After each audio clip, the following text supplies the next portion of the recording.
Hello friends, welcome to our channel Easy Coding with Sumit. I hope guys you are doing extremely well. Friends, if you are new on the channel, please subscribe this channel and hit the notification icon to get the latest update first. Please guys, watch the video till the end. Okay guys, without wasting any time, let's get started. तो friends, जैसे कि हमने पिछले videos में while loop और for loop के बारे में पढ़ा था, आज के हम अपने इस वीडियो में डू वाइल लूप के बारे में पढ़ेंगे और डू वाइल लूप का फ्लो चार्ट क्या होता है, उसका सिंटैक्स कैसे होता है, उसका यूज़ जो है हम किस टाइप से करते हैं हमारे सी लैंग्वेज में, आज के वीडियो में हम देखेंगे। तो सबसे पहले तो ये जानते हैं कि जो डू वाइल लूप होता है तो वो क्या होता है। तो जैसे कि आप यहाँ पे देख सकते हो कि ये जो है, पहले तो ये डू वाइल लूप का क्या है, ये फ्लो चार्ट है। तो जैसा कि हमने पिछले वाले वीडियोस में पढ़ा था कि जो हमारा फॉर लूप होता है और वाइल लूप होता है वो एंट्री लेवल लूप होता है। तो एंट्री लेवल लूप्स क्या होते हैं, तो मैंने जैसे कि आपको बताया था कि जो एंट्री लेवल लूप्स होता है उसमें क्या होता है, कंडीशन पहले चेक होता है, उसके बाद जाकर जो उसका कोड जो रहता है वो एग्जीक्यूट होता है। लेकिन जो एग्जिट लेवल लूप होता है, जो कि हमारा डू वाइल लूप जो है वो क्या है, एग्जिट लेवल लूप है। उसमें क्या होता है, जो हमारा कंडीशन जो है वो बाद में चेक होता है, सबसे पहले वो क्या करता है, जो उसका कोड है उसको एग्जीक्यूट करता है। तो हमारा जो है डू वाइल लूप इसी बेस पे वर्क करता है। तो डू वाइल लूप का सिंटैक्स देखें तो क्या होता है, सबसे पहले तो डू का कीवर्ड आता है, जैसे कि आप यहाँ पे देख सकते हो। इसके साइज को थोड़ा सा, अगर जो डू वाइल लूप होता है उसका जो सिंटैक्स होता है, तो उसमें सबसे पहले हम डू का कीवर्ड लिखते हैं, फिर ये कर्ली ब्रैकेट, और फिर उसके अंदर हम क्या लिखते हैं, कंडीशन को लिखते हैं। तो कंडीशन को लिखने के बाद क्या है, हम फिर वाइल लिखते हैं और उसमें हम अपना कंडीशन लिखते हैं। ठीक, तो ये जो हमारा इसका जो फ्लो चार्ट होता है उसमें सबसे पहले क्या होता है, जो इसका कोड ब्लॉक है, जो इसका कोड ब्लॉक है यानी डू का जो पार्ट है, उसमें जो भी हमने कोड लिखा है वो सबसे पहले क्या होगा, एग्जीक्यूट होगा।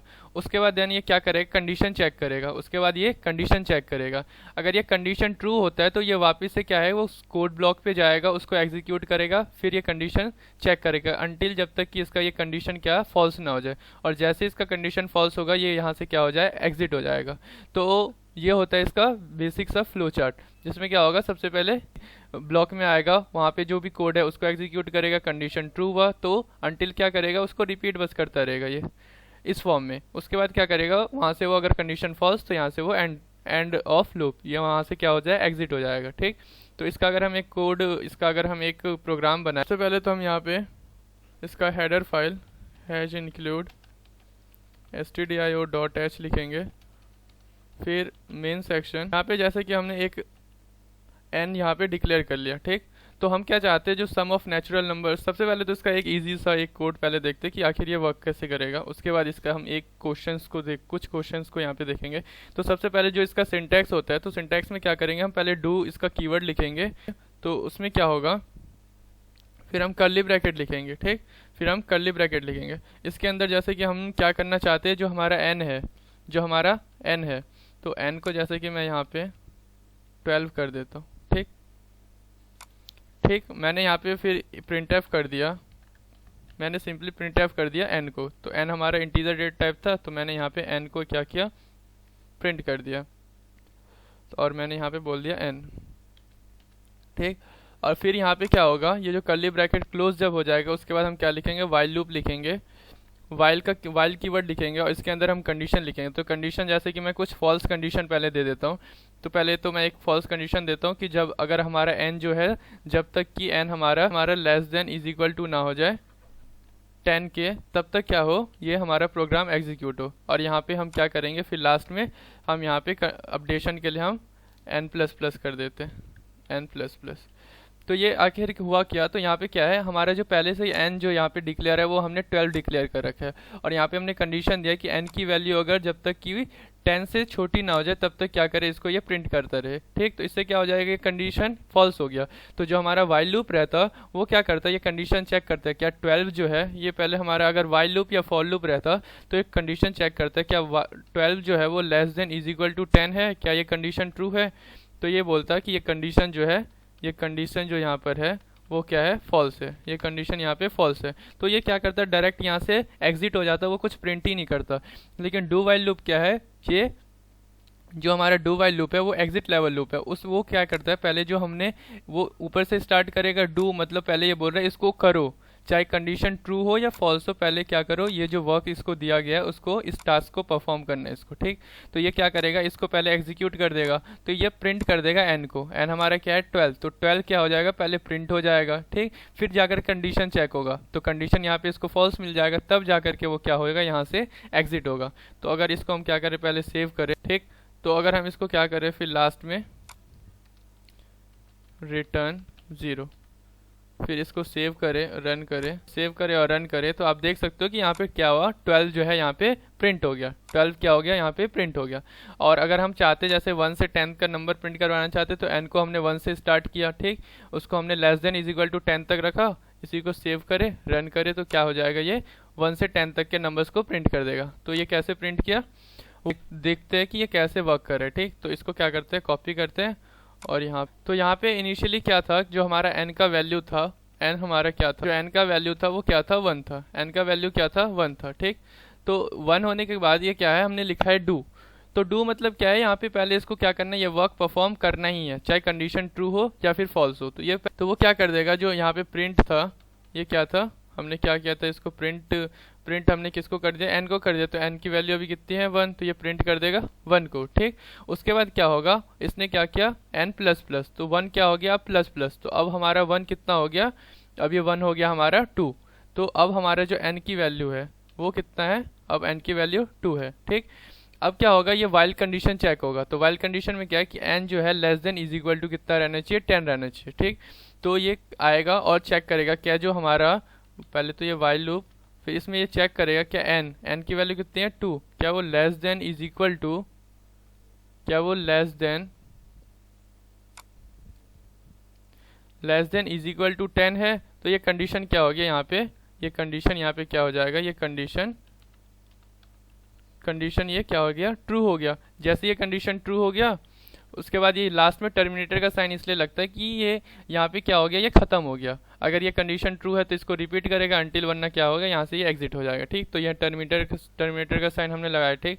उसके बाद क्या होगा, ये अभी क्या है, इसका कंडीशन अभी ट्रू है, तो ये अगेन आएगा, ये वापस यहाँ से क्या होगा, ये वापस ऐसा करके वापस ये डू पे जाएगा, ठीक। तो वहाँ पे क्या कर देगा, इस प्रिंटएफ कर देगा किसको, n को, ठीक। तो ये तो हमारा फर्स्ट पार्ट था, ठीक। तो ये हमारा क्या है, फर्स्ट पार्ट। इसको क्या करते हैं, कॉपी करते हैं और फिर अगेन इसको यहाँ पे पेस्ट कर देते हैं। तो अब n की वैल्यू कितनी हो चुकी है, अब n की वैल्यू 2 हो चुकी है। तो ये प्रिंट कर देगा किसको, अगेन ये 2 को प्रिंट कर देगा। और फिर क्या था, फिर हमारा कंडीशन क्या था, n हमने यहाँ पे अपडेशन के लिए क्या लिखा था, n प्लस प्लस। तो अगेन ये क्या हो जाएगा, n जो है उसमें क्या हो जाएगा, 2 + 1 हो जाएगा। तो यहाँ पे जैसे कि इसको लिख देते हैं कि जो हमारा n था वो इज इक्वल टू क्या था, n + 1 था, ठीक। तो n की वैल्यू अब कितनी है, 2 + 1 यानी कि 3। n की वैल्यू अब कितनी है, 3।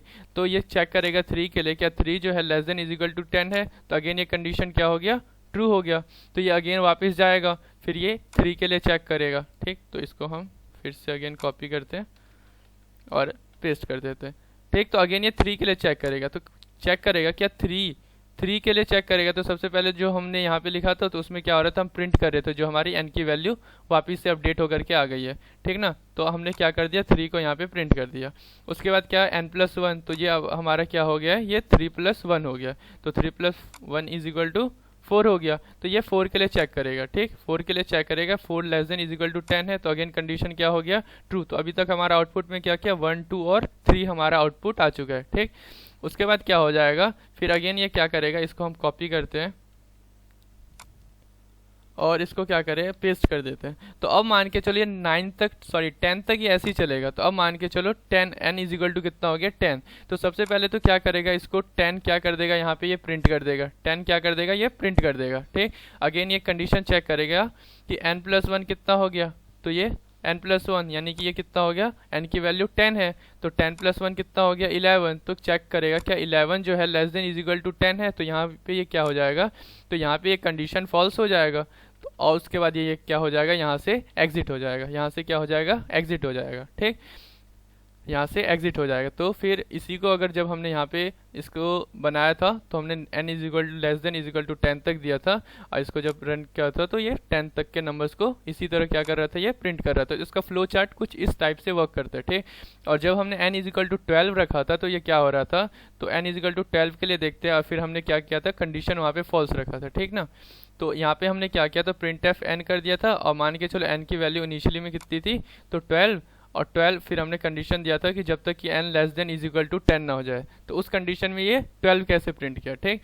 तो हमने क्या किया, n की वैल्यू अभी 12 है, तो हमने अभी क्या करते हैं, ये बाद में कंडीशन चेक करते हैं। तो सबसे पहले printf का ये था, printf का हमने यहाँ पे फंक्शन लिखा हुआ था, हमने printf का स्टेटमेंट लिखा हुआ था। तो printf का स्टेटमेंट क्या था कि n को सबसे पहले क्या करना है, प्रिंट करना है। तो n की वैल्यू कितनी थी, 12, तो इसने क्या किया, 12 का यहाँ पे प्रिंट कर दिया। फिर हमने क्या किया, n प्लस प्लस किया, तो n की वैल्यू अभी हमने फिर हमने क्या किया, n is equal to n plus 1 किया, ठीक ना। उस तो क्या हो गया, ये 12 प्लस 1 हो गया, 12 प्लस 1, तो ये 12 प्लस 1 यानी ये 13 हो गया। तो ये 13 के लिए कंडीशन चेक करेगा, क्या 13 less than is equal to 10 है, तो ये बोलेगा ये तो कंडीशन क्या हो गया, यहाँ पे कंडीशन फॉल्स हो गया, ये कंडीशन फॉल्स हो गया। तब क्या कर जाएगा, वो वहाँ से एग्जिट हो जाएगा। लेकिन ये क्या कर देगा, 12 को प्रिंट कर देगा, क्योंकि ये जो हमारा printf का स्टेटमेंट था ये कंडीशन चेक होने से पहले ही आ गया था, इसलिए क्या किया, इसको प्रिंट कर दिया, ठीक। तो अभी हम एक प्रोग्राम बनाते हैं जिसमें हम क्या करेंगे, जो सम ऑफ नेचुरल नंबर्स होते हैं, जैसे कि हम क्या करेंगे, यूज़र को बोलेंगे कि कहाँ तक के नंबर्स को उसको क्या करना है, उसके सम कर को बोलेंगे कि कोई भी नंबर एंटर करने के लिए, कोई भी नेचुरल नंबर एंटर करने के लिए, और उसके प्रीवियस में जितने भी नेचुरल नंबर्स होंगे उन सभी का सम जो है हम लास्ट में बताएंगे डू वाइल लूप की हेल्प से कि उसका सम कितना आएगा, ठीक। तो यहाँ पे हम सबसे पहले क्या करते हैं, हमने n यहाँ पे डिक्लेयर कर लिया और हम एक इंटीजर i भी यहाँ पे क्या करते हैं, डिक्लेयर कर लेते हैं। हमने यहाँ पे n और i क्या किया, यहाँ पे डिक्लेयर कर लिया, और हम बोल देते हैं कि n की वैल्यू क्या है, 0 से स्टार्ट हो रही है। कहाँ से स्टार्ट हो रही है, 0 से, ठीक ना। सॉरी, n की वैल्यू जो है यहाँ पर 1 से स्टार्ट हो रही है। फिर हम क्या करेंगे, हमने कहा printf एंटर नंबर, हमने यूज़र को बोला कोई भी नंबर यहाँ पे क्या करने के लिए, तो एंटर करने के लिए। उसके बाद क्या होगा, हम उसको क्या करेंगे, स्कैनफ करेंगे और उसको क्या करेंगे, मॉडुलस डी, और हमने उसको क्या किया, %i में हमने उसको स्टोर करवा लिया, ठीक। उसके बाद हम यहाँ पे हम क्या कंडीशन यहाँ पे लिखेंगे कि जब तक कि n की value less than is equal to i ना हो जाए, ठीक, क्योंकि यूज़र को तो i तक के नेचुरल नंबर्स का सम चाहिए। तो यहाँ पे जो हम क्या करेंगे, n हमारा कब तक अपडेट होता रहेगा, जब तक कि वो i तक ना पहुँच जाए, मान के चलो यूज़र ने जो है i की वैल्यू जो है वो चाहता है कि 12 तक के नंबर्स को उसका नेचुरल नंबर्स के सम चाहिए, ठीक। तो वो क्या करेगा, ये जो हमारा n है जब तक कि 12 तक ना पहुंच जाए तब तक ये क्या करेगा, इसको एग्जीक्यूट करता रहेगा साइक्लिक फॉर्म में, ठीक ना। तो उसके बाद क्या होगा, ये जैसे 12 तक पहुंच जाएगा, उसके बाद जैसे इसको कंडीशन फॉल्स मिलेगा ये यहाँ से एग्जिट हो जाएगा। फिर हम क्या करते हैं, यहाँ पर हम एक सम का भी वेरिएबल बनाते हैं जिसमें हम बोल देंगे sum is equal to 0। Initially sum कितना है, अभी 0 है, ठीक। तो सम इज इक्वल टू कितना है, 0 हो जाएगा। उसके बाद हम क्या करेंगे, यहाँ पर हम बोल देंगे कि सम इज इक्वल टू क्या हो जाए, सम प्लस n। तो ये हमने इस स्टेटमेंट को क्यों लिखा वो जानते हैं यहाँ पर। तो अभी मान के चलो सम इज इक्वल टू क्या है, तो सम इज इक्वल टू कितना हो जाएगा, सम, तो सम की वैल्यू भी 0 है, प्लस n की वैल्यू कितनी, सम इज इक्वल टू क्या है, सम की वैल्यू अभी कितनी है, सम की वैल्यू 0 प्लस n की वैल्यू कितनी है, तो n की वैल्यू 1, तो सम इज इक्वल टू कितना हो गया, सम इज इक्वल टू हो गया 1, ठीक। फिर क्या हो जाएगा, फिर ये क्या हो जाएगा, जो हमारा n है वो क्या कर देगा, सबसे पहले तो हम यहाँ पे n प्रिंट करवा लेंगे, जो हमारा नेचुरल नंबर 1 2 3 4 5 6 7 8 9 10 ये प्रिंट होगा, जो कहाँ तक, i तक ये क्या होगा, पहले प्रिंट होगा। फिर लास्ट में क्या कर देंगे, हम सम को प्रिंट करवाएंगे। तो सम अभी कितना है, n की वैल्यू 1 है, फिर n कितना हो जाएगा, अपडेट हो जाएगा। तो अब सम इज इक्वल टू कितना हो जाएगा, अब मान के चलो n इज इक्वल टू 1 है, तो ये n प्लस प्लस होगा, तो n कितना हो जाएगा, 2 हो जाएगा। तो sum is equal to sum plus फिर अगेन n, तो अब सम कितना हो चुका है, 1 हो चुका है, तो ये कितना हो जाएगा, 1 प्लस n की वैल्यू कितनी है, 2, तो इज इक्वल टू 3, ठीक। फिर अगेन क्या हो जाएगा, n हमारा प्लस प्लस हो जाएगा, तो n अभी हमारा कितना था, n 2 था, तो अब n कितना हो जाएगा, 3 हो जाएगा। तो अब सम इज इक्वल टू कितना हो जाएगा, अब सम की वैल्यू जो अपडेट होकर के कितनी हो गई है, 3, तो मतलब 3 प्लस n भी कितना हो गया है, 3, यानी कि इज इक्वल टू 6। अगेन ये क्या हो जाएगा, अगेन हम फिर सम जब आएगा, सम को हम ऐड करेंगे तो कितना हो जाएगा, सम इज इक्वल टू सम, तो सम कितना हो गया, पहले 1 था, फिर 3 हुआ, फिर अब कितना हो गया, 6। अब सम इज इक्वल टू 6 हो गया, प्लस पहले n कितना था, 1 था, फिर 2 हुआ, फिर 3 हुआ, अब कितना हो जाएगा, 4, तो ये कितना हो जाएगा, 10, ठीक। ये कितना हो जाएगा, 10। तो इस फॉर्म में क्या हो जाएगा, सम की वैल्यू हर एक टाइम अपडेट होती रहेगी जब तक कि हमारा n कितना i के इक्वल ना हो जाए, ठीक। जैसे ये कंडीशन फॉल्स होगा, यहाँ से वो एग्जिट हो जाएगा, और जैसे ये लास्ट में एग्जिट करेगा, हम यहाँ पे क्या कर देंगे, हम यहाँ पे printf और बता देंगे total sum of the natural number is, ठीक, हमने यहाँ पे बोल दिया मॉडुलस डी। उसके बाद हम यहाँ पे क्या कर देंगे, जो हम पूरा किस में सम में स्टोर करवा रहे थे, तो हम यहाँ पे क्या कर देंगे, सम को यहाँ पे प्रिंट कर देंगे। इसको अगर सबसे पहले तो इसने बोला एंटर नंबर, तो सबसे पहले इसने बोला एंटर नंबर, तो हम चाहते हैं क्या 15 तक के नंबर्स का सम कितना होता है। हमने 15 यहाँ पे एंटर किया, ठीक। उसके बाद हम एंटर करेंगे, तो पहले तो ये क्या हो गया 1 2 3 4 5 6 15 तक के नंबर्स को यहाँ पे प्रिंट कर दिया। फिर एट द एंड इसने क्या बताया कि जो 1 से लेके 15 तक के नंबर होगा उसका जो सम होगा वो कितना होगा 120 होगा, ठीक, 120 होगा। तो इसमें क्या था कि हम क्या कर रहे थे 1 से लेकर के जो यूज़र चाह रहा था उस नंबर तक के का जो है हम सम क्या कर रहे थे यहाँ पे प्रिंट कर रहे थे। अब हम क्या चाहते हैं कि यूज़र कोई दो नंबर डिसाइड करे, जैसे कि वो फर्स्ट नंबर बोले 2, सेकंड नंबर बोले 5, तो वो 2 से लेकर के बस 5 तक के नंबर का सम कितना होगा वो कैसे करेंगे, ठीक। तो इसमें बस एक सिंपल सा स्टेटमेंट लिखना है। सबसे पहले तो हम यहाँ पे क्या लिखा है एंटर नंबर, तो फर्स्ट, तो यहाँ पे एंटर को हम हटा देते और लिख देते फर्स्ट नंबर। तो ये फर्स्ट नंबर के लिए हो गया जिसको हमने आई में स्टोर करा लिया, ठीक। अब इसी को क्या करते हैं प्रिंट एफ, और हम यहाँ पे लिख देते हैं क्या, तो सेकेंड नंबर, तो हमने लिख दिया सेकेंड नंबर।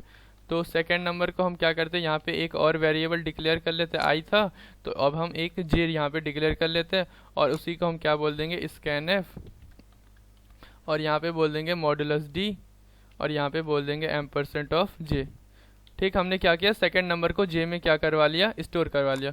तो यहाँ पे हम न्यू लाइन का भी यहाँ पे लिख देते। तो इसमें एक जो थोड़ा सा हमें अपडेट करना है, यहाँ पे क्या करना पड़ेगा, जो हमने n को यहाँ पे 1 क्या किया, यहाँ पे n को हमने 1 से स्टार्ट किया था, क्योंकि हमें 1 से लेकर के जो यूज़र नंबर चाह रहा था वहाँ तक के नंबर्स का क्या करना था, प्रिंट करवाना था, ठीक। अगर हम यहाँ पे क्या, अब हम क्या चाहते हैं, जो यूज़र फर्स्ट नंबर एंटर करे, यानी फर्स्ट नंबर हम मान के चलो क्या यूज़र ने जो है फर्स्ट नंबर एंटर किया 2 और सेकंड नंबर एंटर किया 7, तो हम क्या करेंगे 2 से लेकर के हमें सिर्फ 7 सम चाहिए, ठीक। तो फर्स्ट नंबर क्या हो गया 2, जो कि क्या है आई में ही स्टोर करवा रहे हैं। तो हम यहाँ पे क्या करेंगे, तो यहाँ पे इसको यहाँ पे ना लिख करके हम क्या करेंगे, यहाँ पर जो है बता देंगे कि n की वैल्यू अब कहाँ से स्टार्ट हो रही है, जो फर्स्ट टाइम 1 से स्टार्ट हो रही थी वो कहाँ से स्टार्ट हो रही है, आई से स्टार्ट हो रही है। उसके बाद कहाँ तक फर्स्ट नंबर को आई में स्टोर कराया और सेकंड नंबर कहाँ तक वो जा रहा है, तो जे तक जा रहा है, ठीक। कहाँ तक जा रहे हैं, तो जे तक जा रहे हैं। सेकंड नंबर हमारा जे था, फर्स्ट नंबर हमारा आई है, सेकंड नंबर हमारा जे है, और सम इज इक्वल टू कितना हो जाए, सम इज इक्वल टू हो जाए सम प्लस एन, जो कि हमारा यहाँ पे हमने लिखा ही हुआ है, ठीक। और उसके बाद वो same to same as it is वैसे ही वर्क करेगा। इसको क्या करें, सेव करें और इसको अगर रन करें, तो फर्स्ट नंबर कितना है, फर्स्ट नंबर हम चाहते हैं 2, सेकंड नंबर चाहते हैं तो 5, तो 2 + 3 5 + 4 9 + 5 14 आना चाहिए आंसर। तो यहाँ पे क्या हो गया 14 आंसर आया, ठीक। तो क्योंकि 2 + 3 5 + 4 9 + 5 14, ठीक। तो यहाँ पे क्या हो रहा था, तो इसको हमने यहीं पे क्यों नहीं डिक्लेयर किया, क्योंकि यहाँ पे जो है अभी तक जो है अगर हम यहीं पे लिख देते कि n की वैल्यू कितनी i से स्टार्ट हो, तो यहाँ पे क्या होता कि यहाँ पे हमने अभी तक इसको पता ही नहीं लगा कि i में कितना स्टोर है। वो तो हमें कहाँ पे पता लगा है, वो तो हमें यहाँ पे पता लगा है ना कि आई में कितना स्टोर हो रहा है। तो इसके बाद ही हम इस नंबर का यूज़ कर सकते हैं, उससे पहले तो उस नंबर का यूज़ नहीं कर सकते, क्योंकि उसमें अभी तक तो कुछ स्टोर ही नहीं था, वो तो यहाँ पे जाके स्टोर हुआ। इसीलिए हम क्या कर सकते, इसके बाद जो है आप इसको कहीं भी यहाँ पे भी इसको इज इक्वल टू आई लिख सकते थे, या फिर यहाँ पे भी लिख सकते थे, लेकिन मैंने क्या किया यहाँ पे इसको लिखा, ठीक। तो एन कितना आई से स्टार्ट होगा, आई कितना था मान के चलो 2 था, तो 2 से वो स्टार्ट हुआ, फिर सम इज इक्वल टू कितना हो जाएगा सम प्लस एन, तो सम अभी कितना है 0 प्लस एन कितना है, एन में कितना स्टोर है आई, तो आई की वैल्यू कितनी है, आई की वैल्यू फर्स्ट कितनी थी 2 थी, तो ये 0 + 2 इज इक्वल टू कितना हो गया 2 हो गया, ठीक। फिर ये अगेन क्या कर देगा, ये प्रिंट कर देगा किसको, एन को, तो एन कितना था आई था, यानी कि ये 2 को क्या किया प्रिंट कर दिया। फिर ये एन प्लस प्लस हुआ, तो 2 से ये +1 होकर के ये कितना हो गया 3, तो 3 के लिए कंडीशन चेक करेगा, तो ये कंडीशन इसको ट्रू मिल गया। अगेन ये यहाँ पे आएगा, फिर ये क्या करेगा sum is equal to sum plus n, तो सम इज इक्वल टू अभी 2 है, प्लस एन कितना हो गया, तो 2 से ये यहाँ पे अपडेट होकर के 3 हो गया था, तो ये 2 + 3 कितना हो गया, ये 5 हो गया। फिर क्या हो जाएगा सम इज इक्वल टू कितना हो जाएगा 5, अब 5 ये पहले 2 था फिर 3 था, ये अब कितना होगा 4 होगा, तो ये 5 + 4 9 होगा, ठीक। और फिर ये कितना हो जाएगा सम इज इक्वल टू सम, तो सम अब हमारा अपडेट होकर के 9 हो गया है, और प्लस पहले ये 2 था आई, फिर 1 प्लस हुआ इंक्रीमेंट हुआ 3 हुआ, प्लस 1 इंक्रीमेंट 4 हुआ, अब प्लस 1 इंक्रीमेंट हुआ तो 5 हुआ, तो 9 प्लस 5 इज इक्वल टू 14 हो गया। तब जा करके क्या हो जाएगा, फिर ये आई की वैल्यू कितनी हो जाएगी, 5 से 6 हो जाएगी, जो कि हमारे कंडीशन फॉल्स हो गया, क्योंकि ये जो सेकेंड नंबर एंटर था वो तो 5 तक के लिए ही था। तो फिर क्या होगा, ये यहाँ से एग्जिट हो जाएगा। ठीक, तो आई होप गाइज आपको वीडियो अच्छा लगा। अगर गाइज आपको वीडियो अच्छा लगा तो प्लीज़ वीडियो को लाइक करें और चैनल को सब्सक्राइब ज़रूर करें। Okay guys, thank you.